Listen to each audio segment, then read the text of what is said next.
తదుపరి కన్యా రాశి వాళ్లకు కన్యా రాశి యొక్క నక్షత్రాలు ఉత్తరా నక్షత్రం 2, 3, 4 పాదాలు, హస్తా నక్షత్రం 1, 2, 3, 4 పాదాలు, చిత్తా నక్షత్రం 1 మరియు 2 పాదాల వాళ్ళకి ఈ వారం అంతా కూడా చాలా సానుకూలమైనటువంటి గ్రహస్థితి కనిపిస్తూ ఉంది. రాజకీయంగా చాలా ఎదుగుదల అనేది కనిపిస్తుంది. రాజకీయ నాయకులకు కుజుడు లాభస్థానంలో ఉండడం వల్ల వ్యాపార ప్రయత్నాలన్నీ కూడా చాలా సానుకూలమవుతాయి. భూ సంబంధమైనటువంటి విషయాలు కానీ వాహన సంబంధమైనటువంటి విషయాలు కానీ చాలా అనుకూలంగా ఉండే అవకాశాలు కనిపిస్తూ ఉన్నాయి. కానీ కొంత మధ్యవర్తిత్వం చేయడం వల్ల మాత్రం కొంత ఇబ్బందులు అనేవి మీకు కలుగుతాయి. ఈ వారమంతా కూడా మీరు ఏ పని చేసినా సరే ధైర్యంగా చేస్తారు. ఈ వారమంతా కూడా వృత్తి వ్యాపారంలో కూడా మంచి ఫలితాలే ఉంటాయి.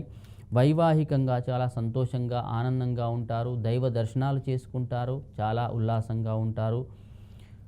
మరియు దూర ప్రాంత ప్రయాణాలు కూడా చేస్తారు. దానివల్ల ఉపయోగమే ఉంటుంది మీకు. మరియు విలువైన వస్తువులు కొన్ని మాత్రం మీరు జాగ్రత్తగా చూసుకుంటే మంచిది. విద్యార్థులకు కూడా చాలా మంచి కాలము ఈ వారమంతా కూడా. వివాహ ప్రయత్నాలు ఎవరైతే చేస్తారో వాళ్లకు మాత్రం చాలా సానుకూలమైనటువంటి ఫలితాలే కనిపిస్తున్నాయి ఈ వారమంతా కూడా కన్యా రాశి వాళ్లకు.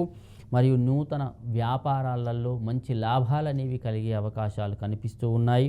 నూతన ఉద్యోగ ప్రయత్నాలకు కూడా చాలా అనుకూలమైనటువంటి గ్రహస్థితి ఉన్నది ఈ కన్యా రాశి వాళ్లకు. కాబట్టి ఇంకా ఏమైనా మీకు లోటుపాట్లు కనిపించినట్టయితే వెంకటేశ్వర స్వామి యొక్క దర్శనాన్ని శనివారం పూట చేసినట్టయితే ఇంకా మంచి ఫలితాలు మీకు గోచరిస్తూ ఉంటాయి. మీ అదృష్ట సంఖ్య 3.